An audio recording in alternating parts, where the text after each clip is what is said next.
Okay, so There with you YouTube, we're putting all these videos in our Google Drive. It's taking up so much space. And I'm like, what are we going to do? When Google said that they were going to have certain different spacing between depending on the group that you picked. And so I was like, YouTube. And so as I was looking at YouTube, there's a lot of features in here that are really, really good for our students and can help them with accessibility features. It can help them speed up or slow down or do all these different things. And so today we're going to talk about YouTube and a little bit more of like what this is and what it looks like. If you don't know me, my name is Stephanie Howe, and I'm an instructional technology coach in Pickerington Local School District. I also own my own LLC, and it's called Gold EDU, so feel free to follow along there. And on this notes right here, I put all of the information. So if you want to follow along with the session, it's right here. If you want to join and learn more about Gold EDU, it's right here. There is a YouTube channel. Feel free to join and subscribe. We have 2 different sessions today that are going to be a lot of fun about Canva and catching your sneaky students. And then if you want to see the longer version of this presentation, because this session is just an hour, I do have it. And so right here, it's an hour and 27 minutes is like the full presentation if you want the longer version. So I put all of those resources in this document. So feel free again to use it. I think you guys just have view access. So I'll try to add notes as we talk more too, if you need me to, or throw things in the chat and I can add them in too. If you have a question, please ask. You can throw them in the chat. I've got it open on another screen, so I'm able to follow along. Or you can also use that Q&A feature, and I can try to answer questions as they come up. So just feel free, ask them. Feel free to throw in comments. I love interactive presence, so throw in emojis to let me know if, yes, this was great, or no, I don't like that idea. So just let me know. I love feedback. Okay, so again, here's the longer video. And so right here, everything's timestamped. So if you want to see a certain part over again, or you want to see more detailed instruction on it, you can click this part and it will take you to exactly that part in the video to learn more about it. So that resource is available for you if you need it. Okay, let's go ahead and get started. So the first thing that we're going to talk about is the why. And so with YouTube and with video, let's talk about why we should use video in the classroom. And so video allows flexibility of students. It allows them to watch the video at their own time, their own pace, their own place. Where if we're doing a lesson live and we're direct like instruction and we're doing it, students can't slow us down. They can't pause us. We just keep going, just like I am right now. You can't pause me. But if you go back and you go to this video, you can pause me, you can slow me down, you can speed me up. You can also take notes and pause as you're doing it. So that is one of the greatest reasons of having video in the classroom. Another reason is field trips, especially right now with COVID. We weren't able to go on any field trips this past school year. And I'm in Ohio, and I feel like a lot of us are in Ohio right now. Feel free to throw in, where are you from, in the chat. But because of Ohio, our students sometimes have never gone to the ocean, or they've never gone up to Cedar Point to ride a roller coaster. And so when we're teaching some of these different topics, it's irrelevant to our students because they don't have that connection. They've never been to the ocean.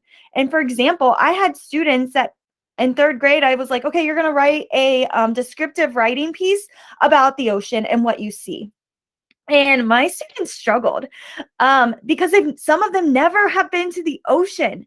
And I mean, I was very lucky as a kid where my parents took me to the ocean every couple years. But some of our kids have never been there. And so I had them write it before watching a video. And their writing was really, really rough. They didn't know. And then we watched the YouTube video of the ocean, of the waves crashing and moving.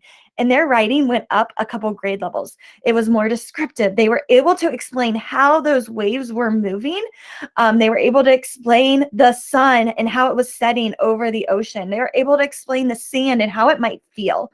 But if we don't give these kids these different experiences, they're going to miss out. Another thing that it can do is it can add that background knowledge. So just like I was talking with the ocean, the kids are able to get some understanding and they're able to explore and see different visuals and talk about what's going on in that video and all of that kind of stuff. They're also able to witness different things as well. And it also supports that independent learning. Students don't need me to help them watch a video. They can hit play, they can watch it, and I can be working with another group of students or conferencing one-on-one with another kid while my other students are watching a video. It frees me up as a teacher. One of the strategies I really love is when I walk into a classroom and teachers have students watching them on video. And it's the first 5 minutes of the class. Okay. So the teacher, they recorded it during their plan time or at home or whenever. And then the students watch this video. They can watch it in YouTube or they can link that YouTube video to Edpuzzle, which is a really great application. And the students are just watching that video. That frees the teacher up in the mornings. That teacher can be walking around. They can be helping other students. They can be conferencing. They can be taking attendance. And that time is not wasted. The students are able to gain what they're supposed to do for the day by watching that quick video. And then once the teacher's done with the attendance or whatever she needs to do, then they can just keep on moving on.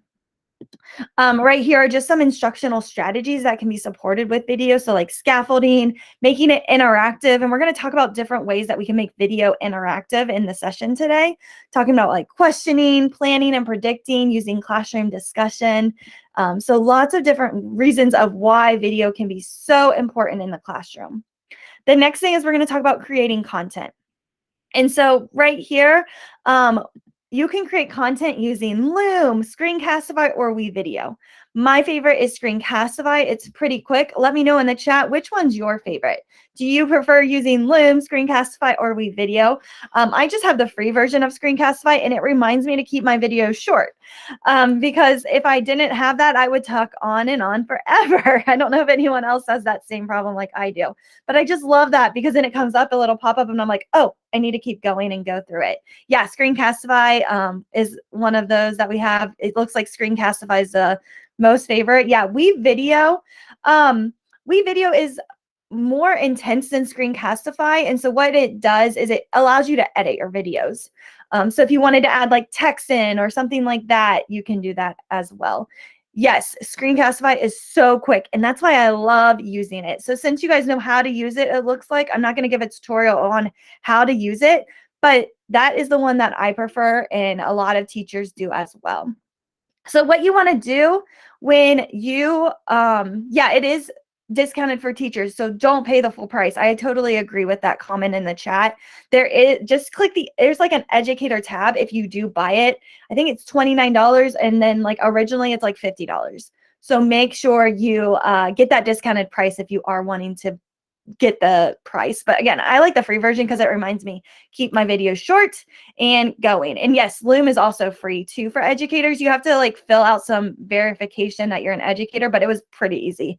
So that's another good one. Okay, so you want to keep your videos brief. So again, you want to keep them really brief. And the way that I like to explain this is if you're teaching like fractions, you might want to just create a video on finding the common denominator when we're adding fractions. That's one video. Another video would be solving it. So explaining how you solve the top, but you keep the denominator.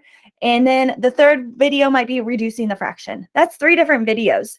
But it will help you because if you're looking over your student's work and you can go, oh, this student is really struggling with step 1. Go watch video 1. Oh, you're struggling with adding straight across, like you added your denominators. I need you to go watch video 2. And so then the students can just watch and you're able to differentiate your instruction because you're taking your videos and you're chunking them into pieces. Another way that you could do that if you have the longer version of Screencastify is adding those timestamps.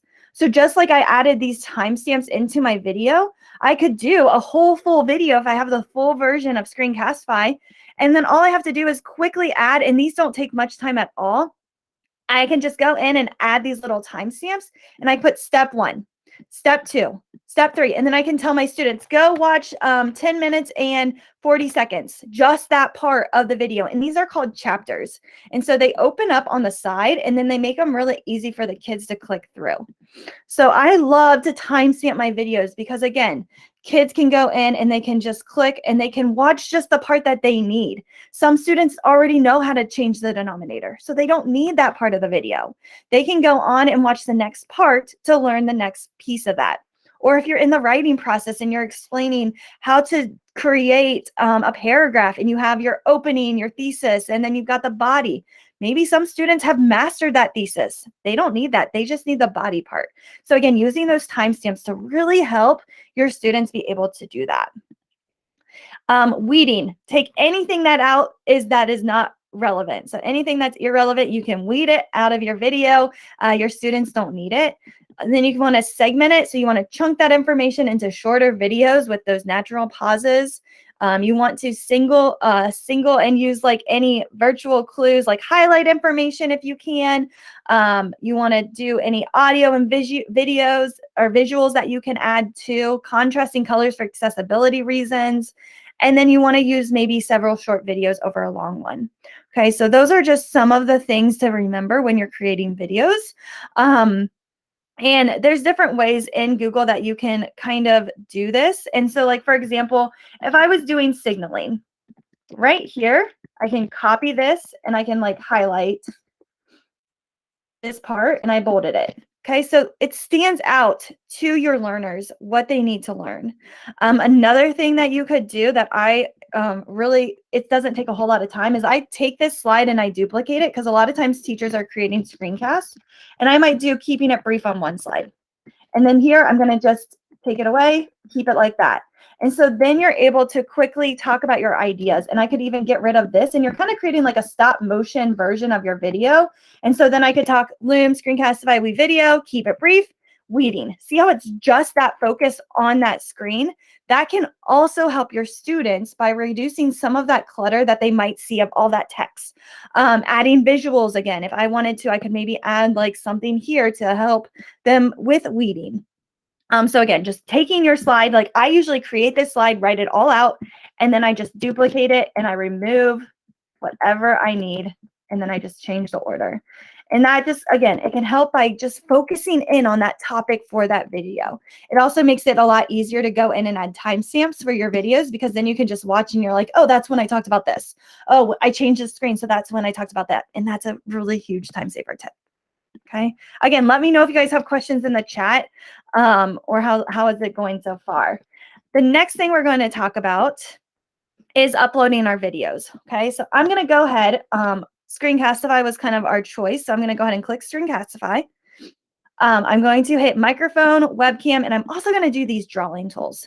Now, have any of you used the drawing tools in Screencastify? Let me know in the chat. So record, I do my screen one. So right here, we talked about the why of YouTube, and I can then add stickers by using these drawing tools in Screencastify. So I can give feedback to my students using videos and giving them these stickers. And then I can go back and I can use the pen tool and I can circle. We're right here. We're going to be talking about uploading video. Okay. Oh, that's a really bad arrow. But I can explain kind of what's going on. I can use all of these different colors to help give feedback or create a video for my students. You can also hit clear screen if I want to just kind of start over, and maybe I want to use a rectangle. Okay. Now my screen is red, so I want my rectangle to be like blue. So let me get a blue one. There we go. Okay. So right there, you can kind of see what's going on and what is happening and all of that kind of stuff. So I love to use that feature as well. And then once you're done, you just hit stop. And now we're going to take this to YouTube. How many of you have taken a Screencastify video to YouTube? I'm going to call this practice, because I love to just go in here to know what I'm creating, and I know not to send this out to people. So then I go down here and I hit share. And then I publish it to YouTube. It's so easy. I pick which account I want to send this to. So I'll send it to Gold. And then I can decide, do I want it private, which is just me who can see that video? Public, everybody in the world could search my video, or I can make it unlisted. Now, if you're working in your school's domain, you'll want to make it, you can make it private and just send it out. You can click a button, so it's just to those people in your domain. And I'll walk you through that. And then I can title it. So I've got practice, and then I'm going to add a description. Okay. Hello, just testing this out.